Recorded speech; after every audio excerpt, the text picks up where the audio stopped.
Pourquoi n'ai-je jamais rien vu? Les grandes personnes ne savent plus croire.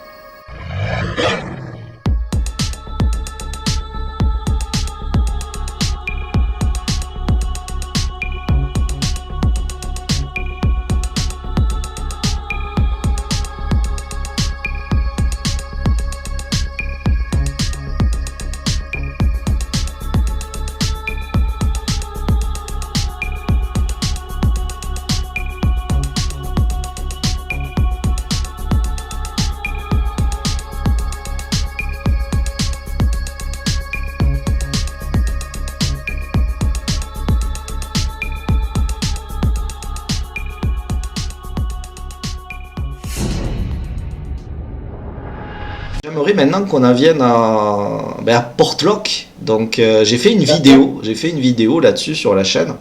Donc j'étais en contact avec une personne qui vit là-bas en Alaska, qui avait fait une vidéo qui retraçait un petit peu ce qui s'était passé.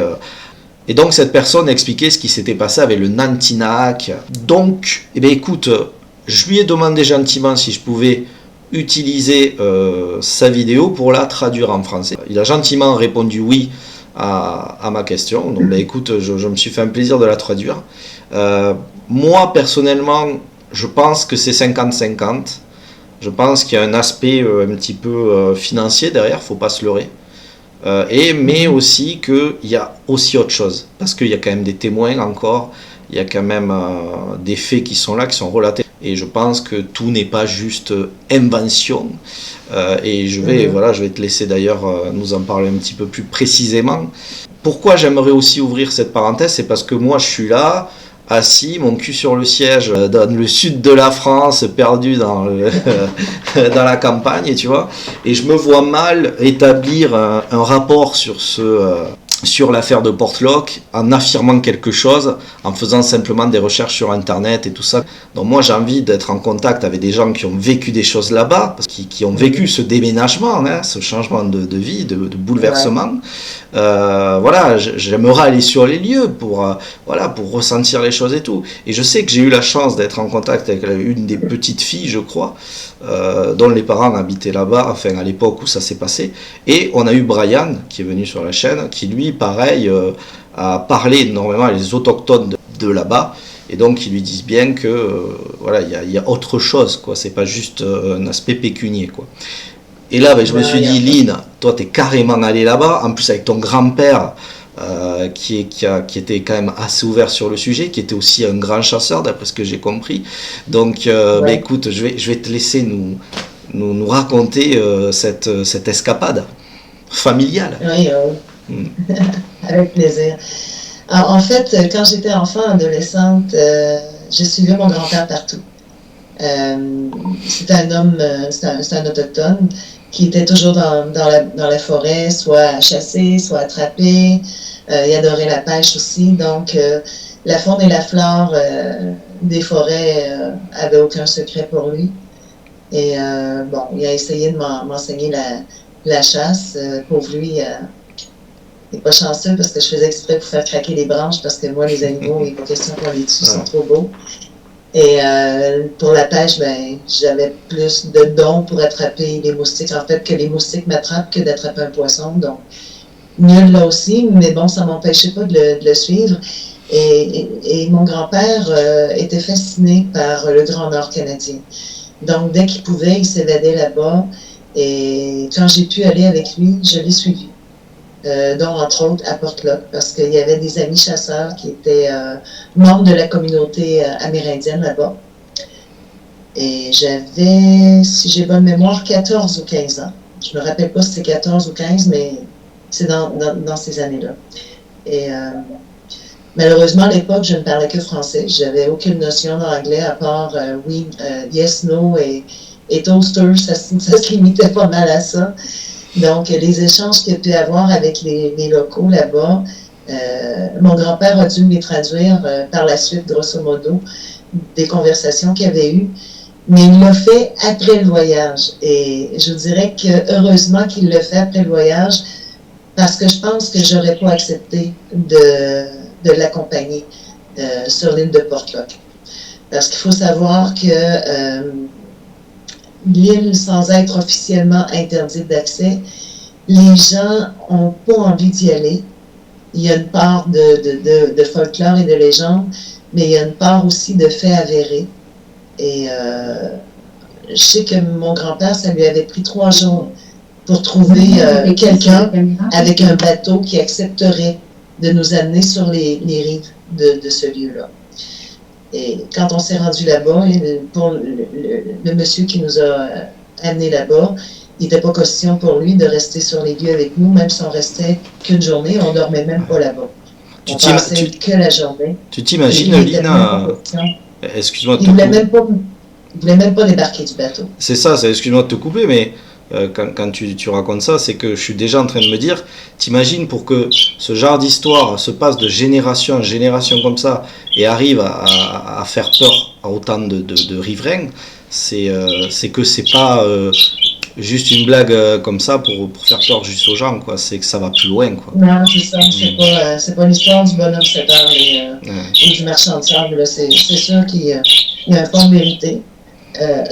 Ce qui s'est produit dans les années, je crois, c'est 40 ou 50, il y a eu vraiment plusieurs corps découverts et des disparitions inexpliquées dont on n'a jamais retrouvé les corps.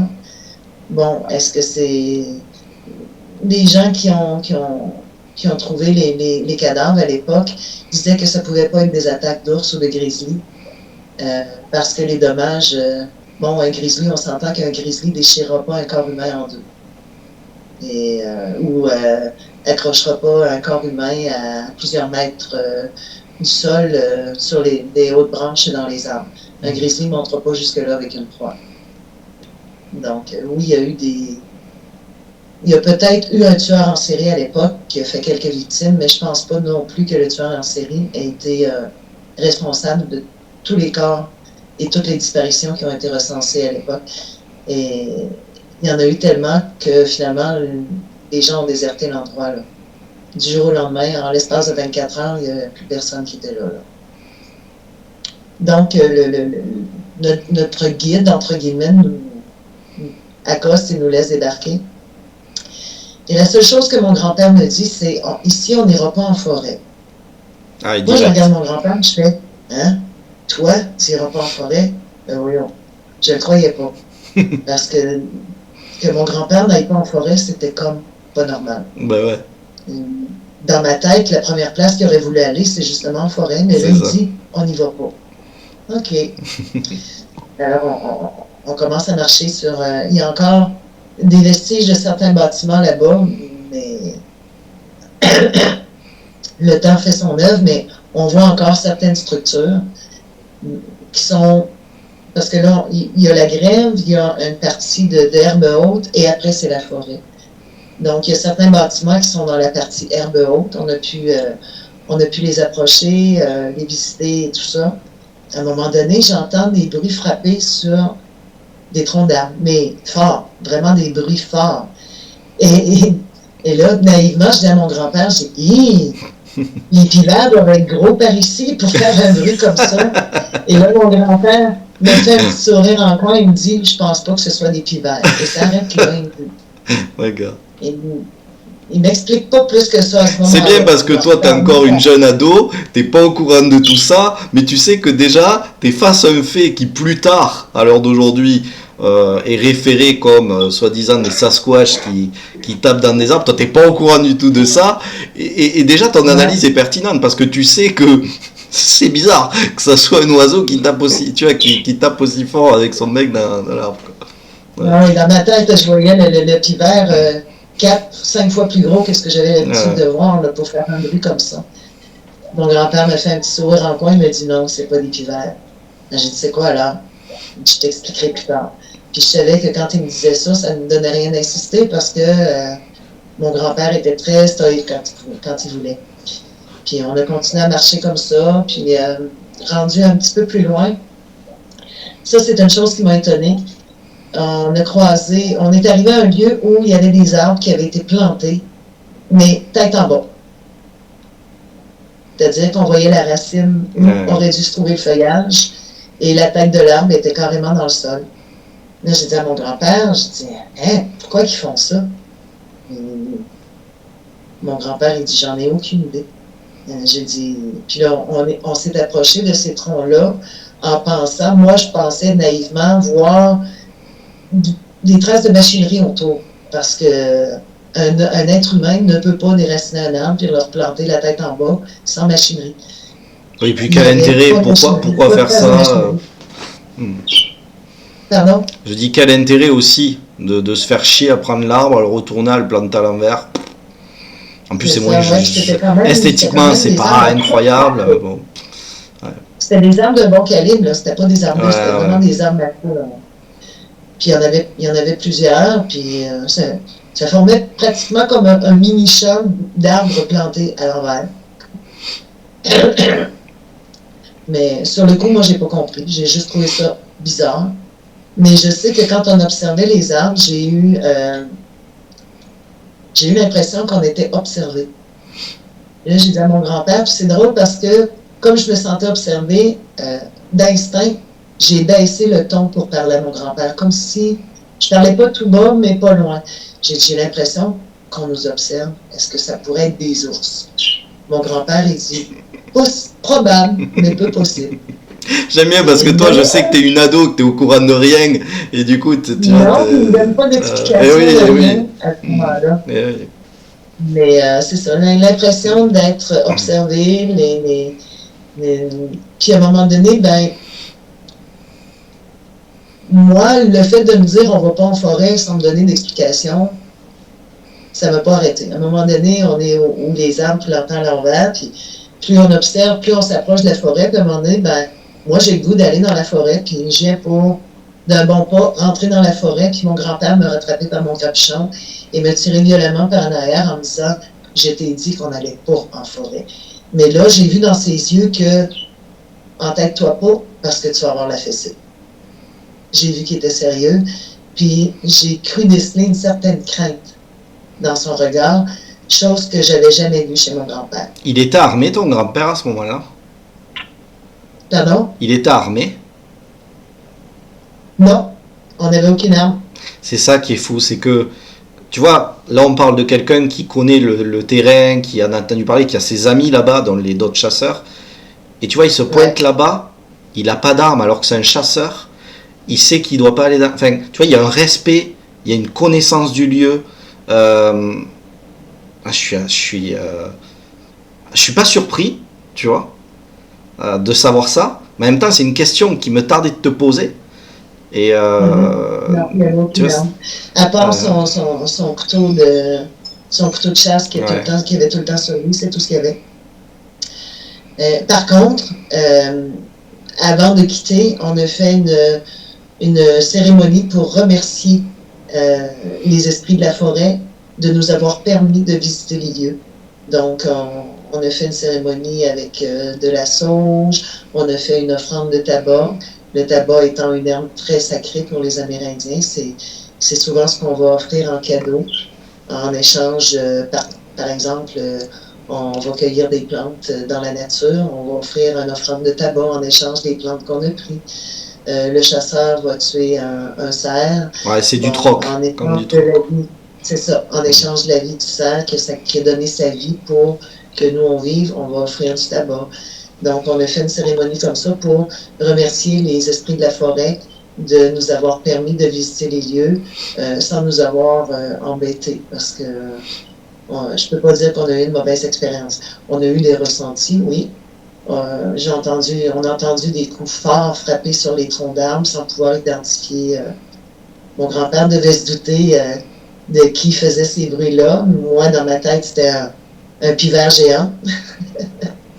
Mais jamais on nous a menacés, jamais on n'a rien lancé sur nous, parce qu'il y a des gens dans les locaux qui disaient que parfois ils se faisaient lancer des pierres quand même d'un bon calibre.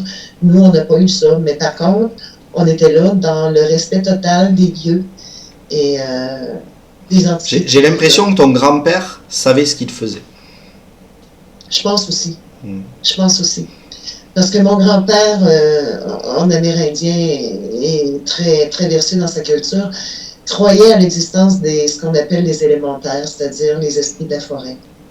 Et il savait très bien que si on malmène quoi que ce soit au niveau de la nature, on risque d'offenser les élémentaires et c'est là que les problèmes commencent. Donc, si tu vas en forêt puis que tu as besoin de bois pour te chauffer, pas de problème. Prends un arbre qui est malade, prends du bois mort, pas de problème. Mais si les élémentaires te voient couper un arbre sain, tu risques d'avoir des phénomènes qui vont peut-être pas te plaire parce que les élémentaires vont être offusqués parce que tu t'en prends au vivant, sans respect. Et je pense que mon grand-père est allé à Portlock avec cet esprit-là de respect pour les êtres qui vivent là-bas. Et ce qui s'est passé dans les années 40-50, c'est probablement dû à ça, justement, parce que il y avait une coupe de bois il y avait une scierie, donc il y avait de la coupe de bois assez intensive. Et il y avait aussi une poissonnerie où il y avait de la pêche intensive du saumon d'Alaska. Et je pense que ça a comme débalancé l'ordre naturel de la forêt, la joie du monde vivant et les entités qui protègent le vivant, dont le fameux Nantinak, ont dit, bon, ben, on vous a envoyé plusieurs avertissements, vous écoutez pas, on va céder. Je pense que c'est ce qui s'est passé.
Et je pense que ce qui est là-bas à Portlock, c'est un petit peu... Il réagit un petit peu de la même façon qu'un chien qui a été maltraité. C'est-à-dire qu'il ne fait plus confiance à l'être humain. Alors, qu'est-ce que tu penses d'ailleurs par rapport à ça? Parce que j'ai vu dernièrement une série télévisée qui m'a piqué mon titre d'ailleurs. Parce que moi, j'avais appelé sur mes vidéos Terreur en Alaska, mais c'est de moi. Et quoi, un peu plus d'un an après, je vois ça arriver là sur Discovery, je crois. C'est là où je suis tombé dessus. Et ils appelaient ça Terreur en Alaska. Et j'étais dégoûté parce que moi j'avais déjà donné ce nom. Je dis, ah, les gens ils vont croire que je l'ai piqué alors que c'est pas du tout ça. Moi je l'avais trouvé avant. Ouais. Et j'ai regardé un épisode. Je t'avoue que j'ai trouvé ça nul à chier. J'ai arrêté. Moi je t'avouerais que j'ai écouté les 8 épisodes. Ce qui relate là-dedans, il y a beaucoup de faits avérés, oui. Mais comme il y a 8 épisodes, il leur fallait du contenu. Ils ont romancé un peu. Alors, moi j'ai regardé le premier. Ils n'ont pas dénaturé la vérité, mais ils l'ont comme enrobé. Ouais. Puis c'est comme trop. Ouais. Parce que moi j'ai regardé le premier. Et puis j'ai arrêté, tu vois, j'ai dit ouais c'est nul à chier, tout ça, c'est trop, comme tu dis, c'est comment dire, trop romancé, trop... et puis je trouve que il surjoue, tu vois, les gens qui à l'intérieur, enfin qui jouent, enfin qui sont dans cette série, surjouent. Et, mais tu vois, j'y suis revenu. J'y suis revenu après, j'ai dit bon, je vais faire un effort, je vais quand même essayer de m'y replonger dedans, parce qu'il doit y avoir quand même des choses intéressantes et tout. Et j'ai regardé jusqu'à la fin. Ben ouais, je trouve que... ils en font trop, beaucoup trop, et ça fait pas du tout naturel. Il y a des choses, je veux bien croire que voilà, l'endroit soit, comme tu le dis, et moi c'est ce que je ressens, qui a une particularité, vraiment, hein, il est habité cet endroit, on a l'impression qu'il y a quelque chose qui se passe, mais je trouve que là c'est surjoué, il y a trop de choses qui vont pas, et en fait c'est américanisé, quoi, c'est ça. Exact. Et ça aurait été tourné d'une façon sans valoriser la France, mais je trouve que nous, on est quand même un peu plus cartésien. Ce qui finalement, des fois, est chiant, mais des fois, nous sauve aussi, dans le sens où on a quand même un peu plus de recul, on fait attention, on ne croit pas tout ce qu'on nous dit. Et moi, j'aime bien aussi ça. Et je trouve que quand on fait ce genre de... En tout cas, si nous, on avait fait ce genre de série, peut-être qu'on aurait essayé de moins le romancer, quoi. Hey, Brian, qu'est-ce qui se passe là-bas? Je vais aller voir. Tu vois, et là, il y a un truc qui se passe, puis, oh non, j'ai trop peur, je crois que je ne vais pas y aller finalement. Enfin, tu vois, et puis, bref. Et puis, oh, je quitte l'émission, ça fait trop peur. On a l'impression que c'était déjà écrit, tu vois, c'est... Quand ils se lèvent, tu sais, à la fin là, de l'épisode où ils se lèvent tous, ils entendent... ils se lèvent, ils font... Ça c'est un son qui est rajouté, ils font genre... Tu vois, enfin... Et ça, du moment... Moi, je dis pas que... Je rejette pas tout l'effet qui se passe dans la série, mais du moment où ils rajoutent de l'artifice, quelques effets qui rajoutent de la fiction et non quelque chose de vrai, ça me gêne, ça me dérange, parce qu'on mélange, et si on mélange, c'est pas bon, quoi. Et là, dernièrement, en faisant ce qu'ils ont fait, c'est que ça risque d'amener les gens à croire que ce qui s'est passé là-bas, c'est que du fake. Alors, peut-être, je dirais non, peut-être pas, parce que quand même, tu vois, comme toi, Lynn, quand tu le racontes, on sent c'est marqué, c'est un lieu marqué, par des choses qui se sont réellement passées. Il y a encore des autochtones qui en parlent. Tu vois, ton grand-père, je pense qu'il en savait bien plus que ce qu'il a dit, et il était préparé. Tu vois, c'est un chasseur, il adore la chasse, il connaît les gens de là-bas.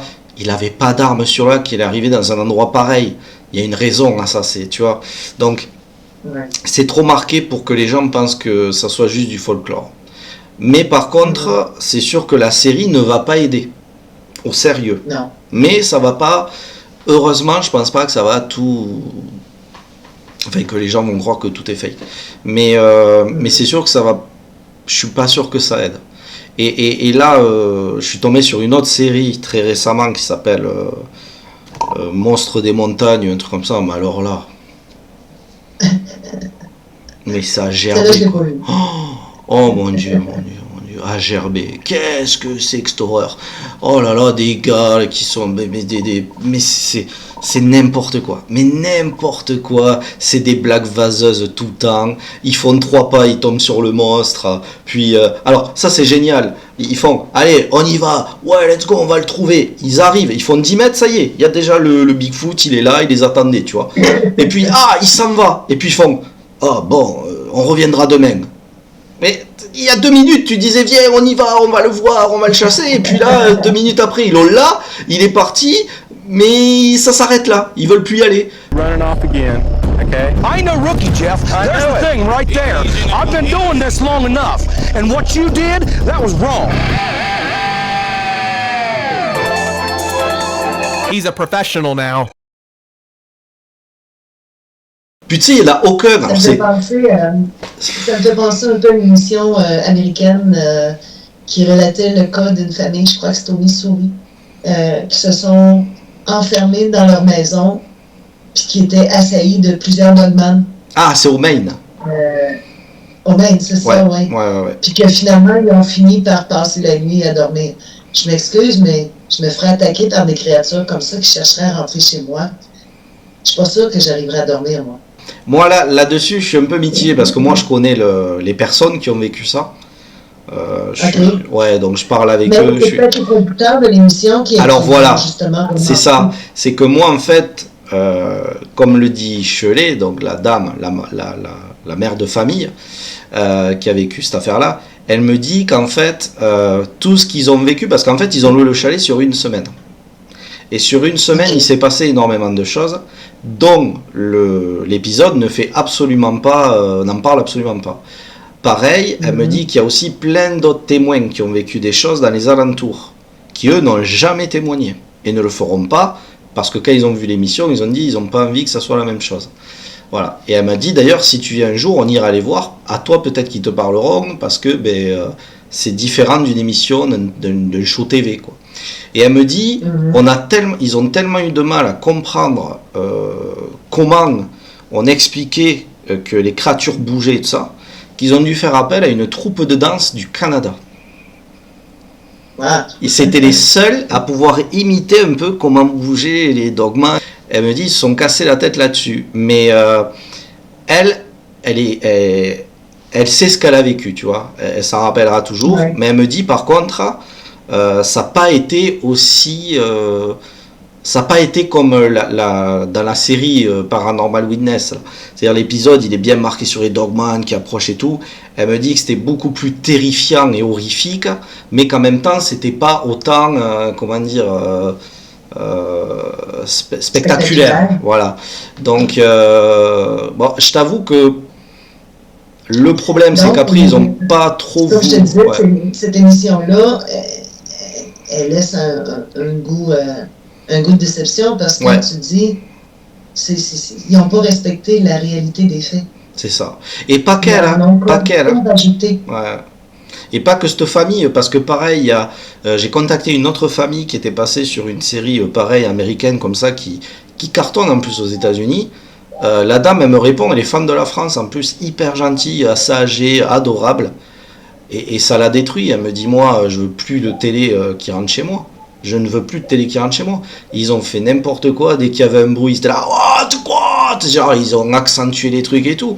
Elle me dit, c'est fini. Et au début, elle me dit, elle me parlait, mais elle me dit, par contre, si tu veux faire des trucs, des reportages et tout ça, n'y pense même pas et tout. Et finalement, en échangeant avec elle et tout, et quand elle a su que j'étais français et que je m'intéressais juste à l'histoire et pas... tu vois, petit à petit, elle m'a dit, si un jour tu veux venir, la porte est ouverte, et si tu veux faire des trucs et tout ça, écoute, moi je veux bien si tu veux, parce que tu as l'air quelqu'un de sérieux. Mais elle me dit, les chaînes américaines, ça c'est fini, plus jamais. Et ensuite, la créature d'Ozark, la créature d'Ozark, pareil, j'avais eu le contact des gens qui avaient enregistré un son, qui avaient même pris la photo de la créature, on dirait une sorte de panthère. Et eux, hyper gentils avec moi, vraiment adorable, et ils m'ont dit mais ils m'ont fermé la porte, tu vois. Ils m'ont dit non, c'est fini, on veut plus jamais de télé, même française, peu importe. J'ai dit non, moi je suis une chaîne YouTube et tout ça, puis j'ai pas dit que je voulais venir, c'est juste pour... Ils me font non, mais on est sûr que vous êtes honnête, vous êtes gentil et tout, mais stop, ça a bouleversé notre vie dans le plus mauvais sens du terme. Ils ont fait n'importe quoi. Ouais. Et donc tu vois quand même, ça on n'en parle pas assez, mais ces séries américaines quand même, elles font pas mal de grabuge chez les témoins après. Elles font plus de mal que de bien. Ouais. Oui, elles relatent des histoires, mais... Ils rajoutent énormément de trucs spectaculaires. Il faut que ça fasse commercial, tu vois. Il faut que... C'est de l'entertainment, quoi. Ouais. C'est dommage. Ouais. C'est dommage. Après, on parle des témoins dont les témoignages auraient pu être... très important pour tout le monde.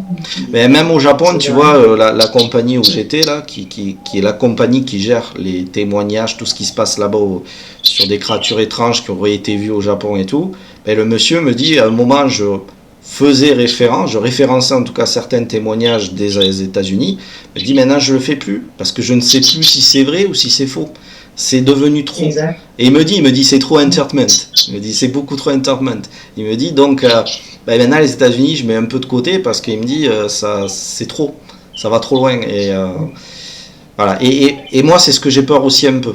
Et c'est ce que m'avait dit à l'époque quand j'ai ouvert la chaîne Sophia Biermann. Elle me dit fais attention que ça ne devienne pas comme aux États-Unis, que des gens commencent à faire trop de business avec des histoires. Invente des histoires, parce que quand tu vois pas les témoins, tu sais, souvent dans les trucs américains, c'est un feu de bois, ils racontent une histoire d'un témoin, mais finalement, est-ce que le témoin existe? Est-ce qu'il a vraiment vécu ça? Tu sais pas, tu vois. Et elle me dit, il faut faire attention à ça. Une certaine scène qui parle au témoin, mais via cellulaire, tu vois jamais le témoin. Il y a ça aussi, mais tu vois, elle me dit, il faut absolument que, du moment où la fiction rentre sur des faits réels, elle me dit c'est trop tard après, c'est foutu, le mal est fait. Elle me dit là en France ça a l'air d'être un peu nouveau, enfin voilà, Elle me dit vraiment, j'espère que ça prendra pas cette émulsion que nous, on a ici aux États-Unis, parce que du coup, ça va devenir n'importe quoi. Voilà. Tout à fait.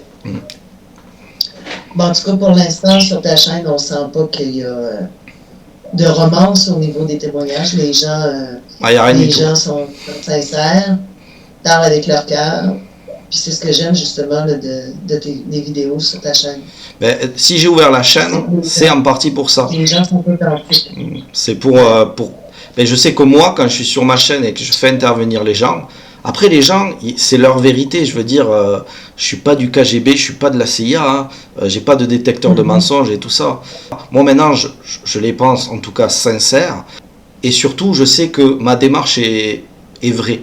Je suis transparent de A à Z. Et si j'ai créé cette chaîne, c'est pour ça. C'est parce que moi, je n'arrivais pas, je m'y retrouvais pas sur les autres chaînes. J'avais trop de doutes. Et là, je sais que c'est moi qui fais le boulot. Et donc, je sais que j'ai pas de doute sur ce que je fais. Maintenant, si les gens ne croient pas, il n'y a pas de problème. Il n'y a pas de souci. S'ils disent, ouais, tel témoignage, j'y crois pas et tout, c'est eux que ça regarde, il n'y a pas de souci. Mais moi, j'estime qu'à la base, la personne est là, elle parle, elle n'a rien à y gagner. Maintenant, c'est vrai, c'est faux, ça c'est vous que ça regarde. Mais en tout cas, moi, ma démarche, elle est sincère et celle du témoin aussi. Voilà. Ce qui est déjà très bien. Tout à fait. Donc désolé, hein, j'ai pris la parole comme ça, je suis parti. Mais je pense que c'est des choses qu'il faut établir, il fallait en parler, vraiment. Et je suis content de l'avoir fait avec toi parce que tu m'en donnes l'occasion. Donc, du coup, on repart à Portlock. Donc, qu'est-ce que tu en retiens de ce périple avec ton grand-père? C'est un endroit qui est merveilleux à visiter. Bon, nous, on est allés, je pense qu'on était en juin ou juillet.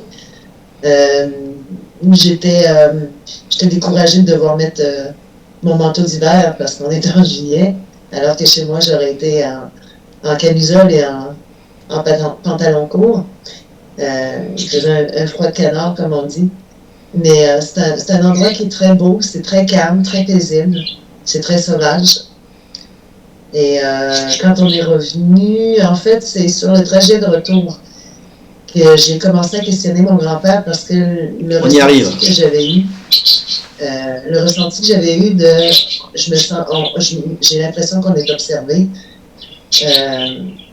m'a posé question.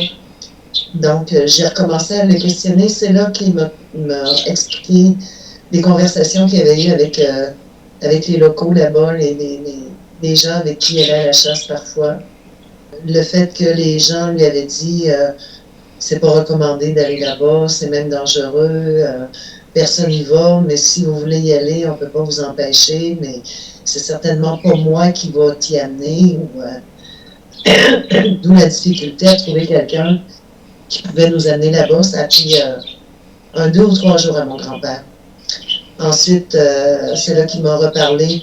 Tu sais, les coups forts que j'ai entendus frapper sur les troncs d'arbres, tu pensais que c'était un pivert géant, mais il dit non, il dit il y aurait apparemment là-bas une créature que les locaux appellent Nantinak, et c'est lui qui frappe sur les troncs d'arbres pour nous mettre en garde et nous dire avance pas, c'est mon territoire.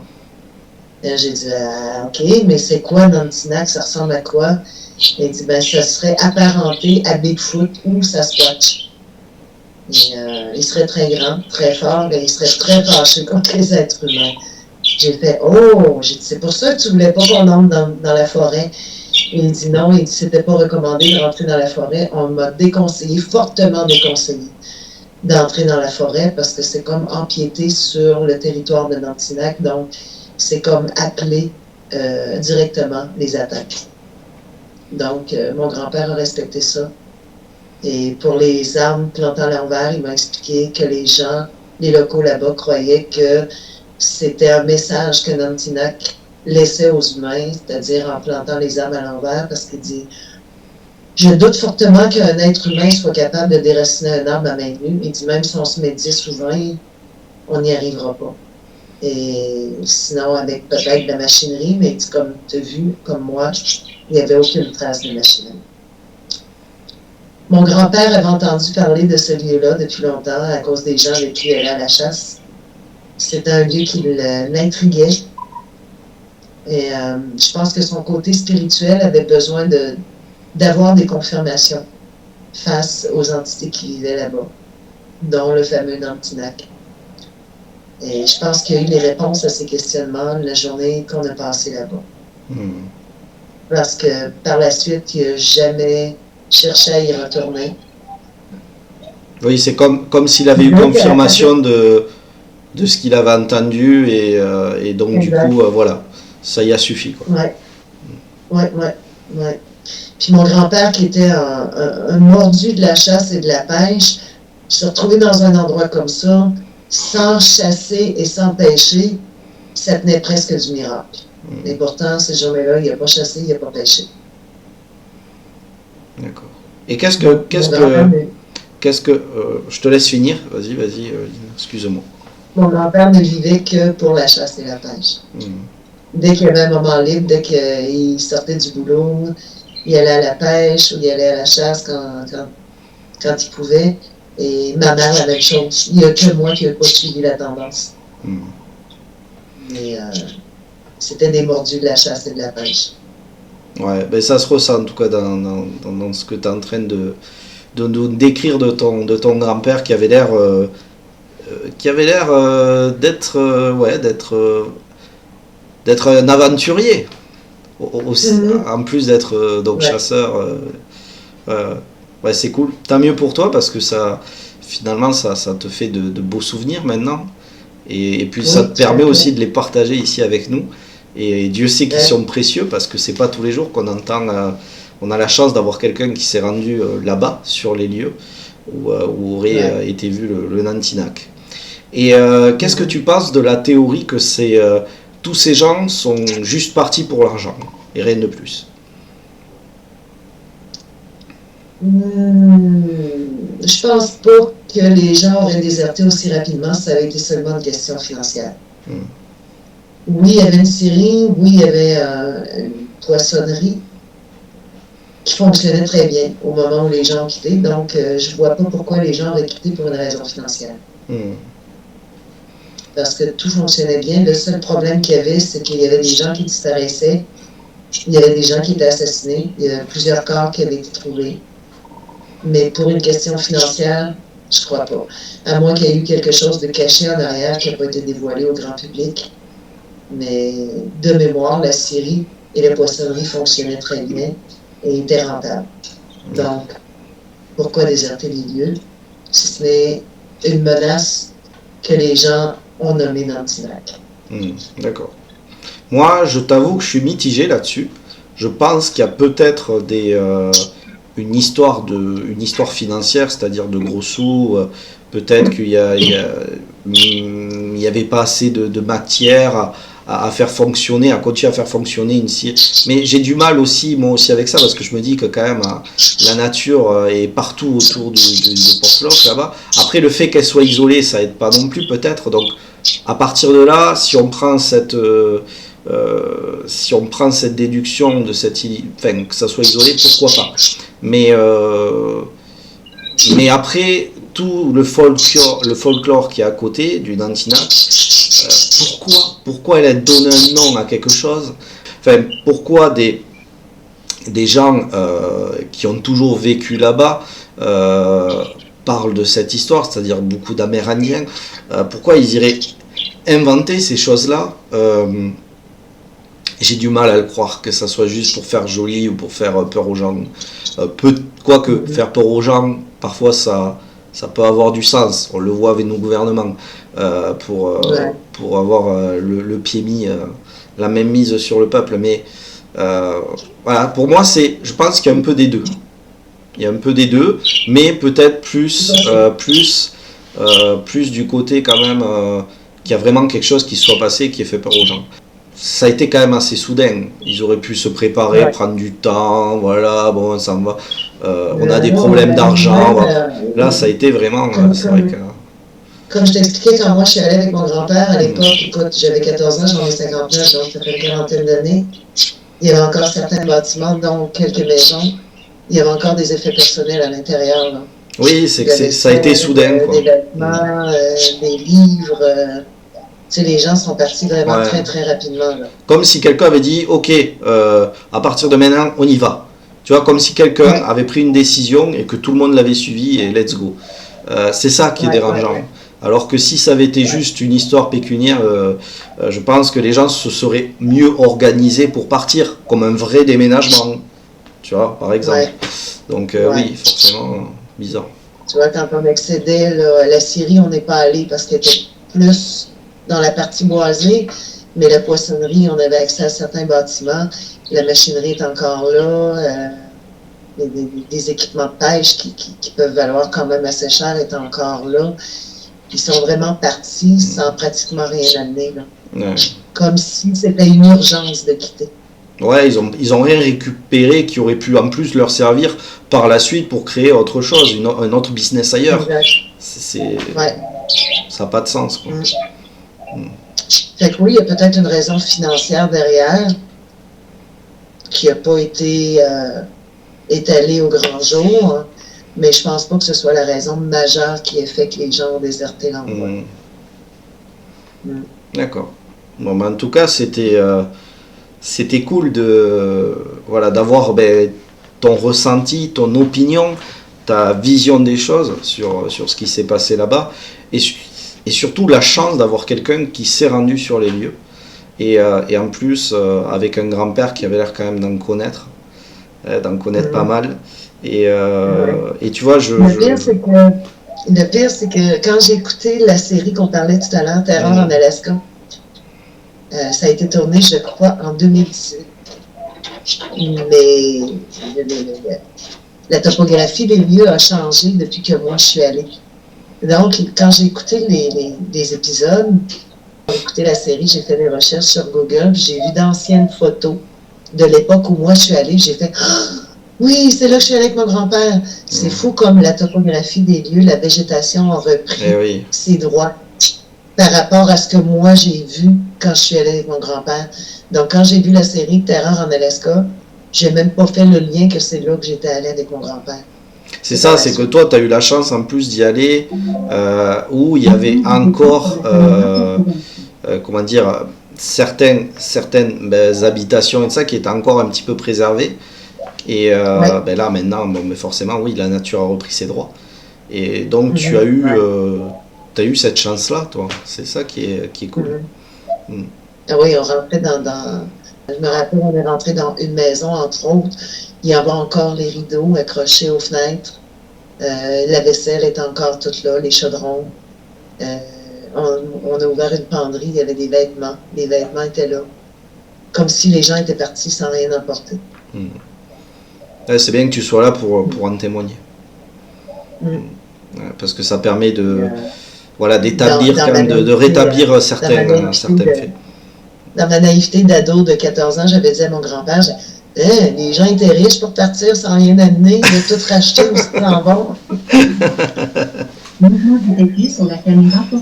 Et après la discussion avec mon grand-père sur le chemin du retour, quand il m'avait expliqué les discussions qu'il y avait eu avec les locaux et tout ça, puis c'est là qu'il m'avait dit, il dit, je pense pas que les gens aient tout abandonné parce qu'ils étaient riches. Les gens ont abandonné beaucoup de choses parce que c'est la terreur qui les guidait à quitter. C'est la conviction que mon grand-père avait. Les gens ont quitté parce que la peur était trop grande. Les gens ont essayé de faire front, ont essayé de rester, mais les morts s'accumulaient jour après jour, donc ils ont préféré quitter. Ouais, et puis si tu es riche, ça veut dire que tu as un bon business, donc pourquoi partir si ton business est en plein essor, tu vois ça. Exactement, ouais. Mais moi, j'avais la naïveté de l'adolescence, moi j'allais au plus simple. Mais c'est ça qui est bien, c'est que... Du gros bruit sur les troncs, c'est un pivert géant. Les gens partent avec rien, c'est parce qu'ils sont riches. Mais c'est ça qui est bien, c'est que ce côté innocent qui essaye de comprendre, avec la mentalité d'un ado, quoi. Donc c'est cool. Et puis le grand-père à côté, mature, qui connaît l'histoire, tu vois, qui a du bagage, et qui après, en plus, prend soin de te dire les choses après pour pas te faire peur sur le moment. C'est beau, quoi. Non, franchement, c'est génial d'avoir cette chance-là, que tu sois là pour partager ça. Les mises en garde que les locaux lui avaient donné avant qu'on y aille, je me rappelle de m'être fâchée contre mon grand-père parce que je lui ai demandé, j'ai dit, pourquoi tu me l'as pas dit? Si tu me l'avais dit, j'y serais même pas allée. Et justement, c'est pour ça que je te l'ai pas dit. Parce qu'il dit, je voulais que tu arrives là sans avoir d'idées préconçues. Il dit là, tu peux avoir peur si tu veux, on est loin. On n'est plus là-bas. Ben, il a bien fait parce que du coup, t'y es allé. Et tu peux être là pour nous raconter tout ça. Oui. Mais oui, c'est sûr que s'il m'avait expliqué les mises en garde que les locaux lui avaient données, j'étais à peu près certaine que j'y aurais pas été. Parce que j'étais en plus dans une phase où tout ce qui était paranormal, les fantômes, tout ça, ça me faisait extrêmement peur.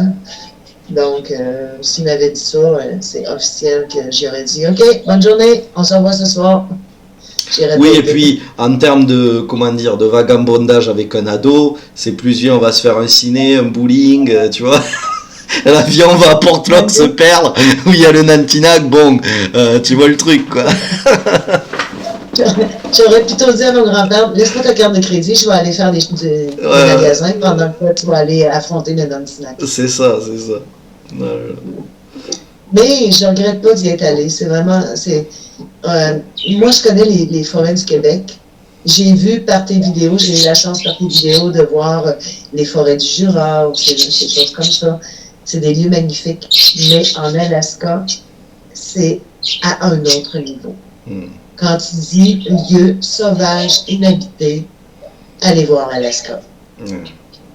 C'est immense, c'est sauvage et c'est magnifique.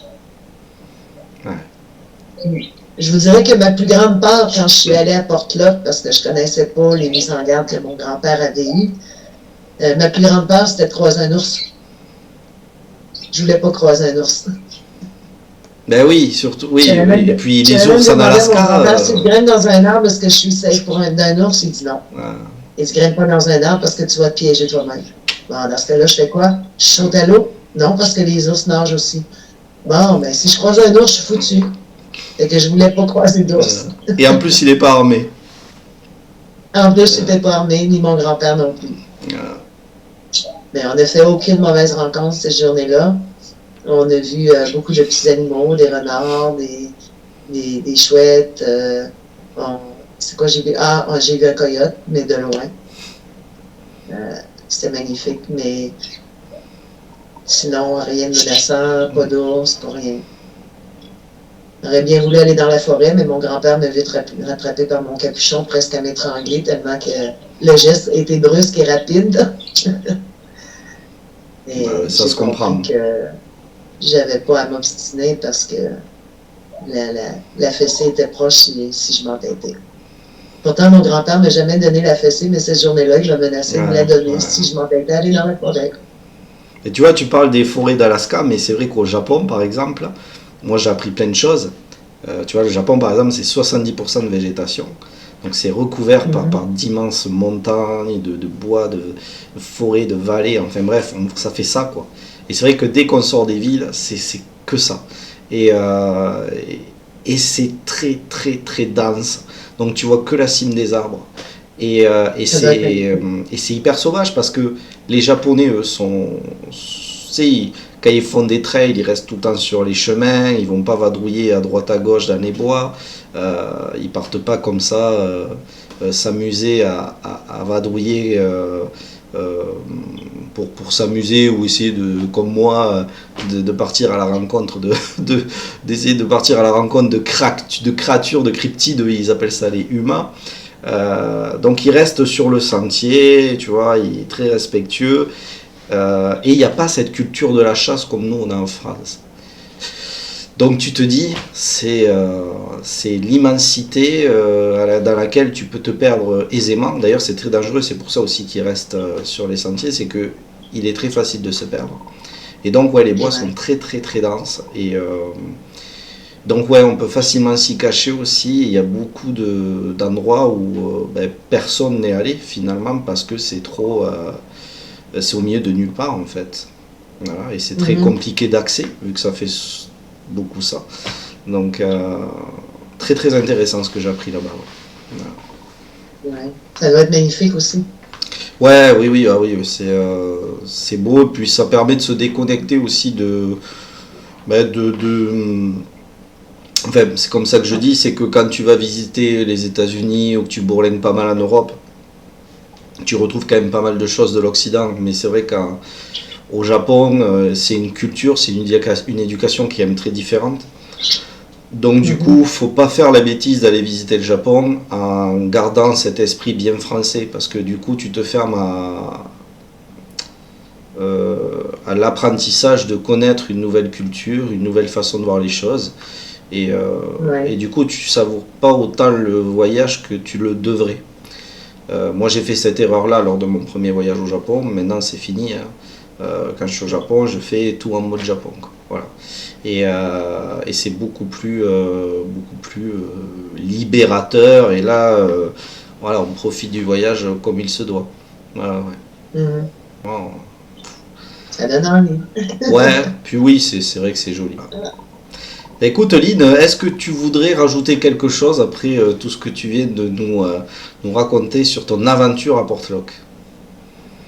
Ben moi, je voudrais à nouveau remercier les gens de ta communauté pour leur bienveillance et le respect mutuel que tout un chacun a.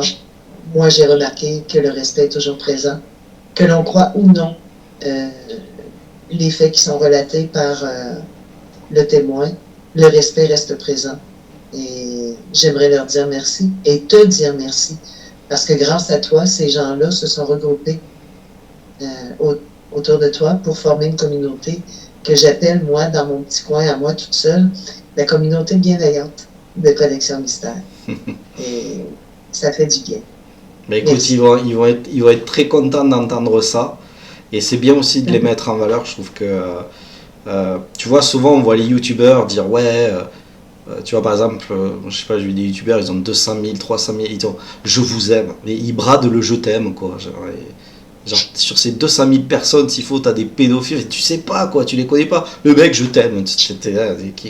Tu peux pas brader un mot comme je t'aime, tu vois, tu peux pas dire ça comme ça à 200 000 personnes et la plupart que tu connais pas. Je trouve ça. Et donc voilà, moi je trouve que c'est souvent le youtubeur, enfin, j'aime pas ce mot, le créateur qui va dire ouais, super, merci beaucoup et ça, ce qui est normal. Mais tu vois, là où je suis très content, c'est que finalement, la plupart du temps, c'est pas forcément moi qui le fais. C'est aussi des gens comme toi, Lynn. C'est-à-dire qu'ils vont remercier la communauté. Et je trouve que c'est hyper valorisant pour la chaîne et pour la communauté, même si je trouve que communauté, c'est pareil, c'est un mot avec lequel je suis pas super ami, parce que ça fait un peu sectaire, on va dire. Communauté, comme si moi j'étais le maire d'une ville, et que j'ai un peu de mal avec ça. Mais bon, en même temps, on peut, ça va bien avec, quoi. Donc en même temps, c'est une communauté, effectivement. Donc voilà. Mais enfin, on m'aura compris. Mais c'est bien que ce soit des personnes comme toi, des témoins, enfin voilà, qui viennent et qui remercient la communauté, et que ce soit pas juste le créateur. Parce que je trouve que ça la valorise, et ils se sentent écoutés, et ils se sentent pas inutiles à juste écrire, tu sais, des commentaires, et puis qui sont jamais lus, qui sont jamais likés, qui sont jamais écoutés, tu vois, parce que si moi, peut-être que des fois j'ai pas le temps de le faire, je suis content parce que je me dis, le témoin, lui, va aller les lire, va parfois les commenter. Donc il joue mon rôle d'une certaine manière. Et donc même si c'est pas moi, la communauté va être contente de se dire, ah, j'ai été écouté parce que regarde, le témoin est venu m'écrire ou me dire ça, ou il partage je sais pas, une autre discussion un peu plus haut dans un autre commentaire. Donc il y a une vraie participation, il y a un vrai échange, et ça c'est vraiment une richesse de la chaîne. Donc voilà, écoute, merci pour eux, Lynn, et merci pour ces mots à mon égard. Et écoute, il me reste plus qu'à te remercier, Lynn, d'avoir pris ton temps. Moi, je te remercie, Virgile. Merci pour ton invitation. Merci de m'avoir donné l'opportunité de partager mes expériences. Et j'ai remercié ta communauté, mais je te remercie toi aussi, parce que c'est grâce à la personne que tu es que tu as pu construire une chaîne comme la tienne, qui n'existe pas ailleurs, qui est unique. Et c'est grâce à la vision que tu avais de ce que tu voulais transmettre comme information et la place que tu voulais donner aux témoins que tu as regroupé une communauté aussi merveilleuse que ça autour de toi. Puis, je l'ai déjà dit, je te l'ai déjà répété, je le répète encore, ne change surtout jamais, parce que tu es un être d'exception. Je pense qu'on en avait besoin. Les témoins en avaient besoin. Écoute, c'est gentil, et de toute façon, moi je suis un témoin avant d'être le créateur de cette chaîne. c'est ce que je dis à chaque fois. Donc c'est peut-être pour ça aussi que je peux me permettre de mieux les comprendre peut-être, ou que, comment dire, me sentir un petit peu plus légitime. Voilà, mais bon, après, exceptionnel, je sais pas, mais si à tes yeux je le suis, ben, je trouve que c'est un magnifique compliment. Voilà, donc merci du fond du cœur, et puis on n'oublie pas de rester connecté au mystère, et puis Lynn, je te dis à très bientôt. À bientôt, au revoir Salut. tout le monde.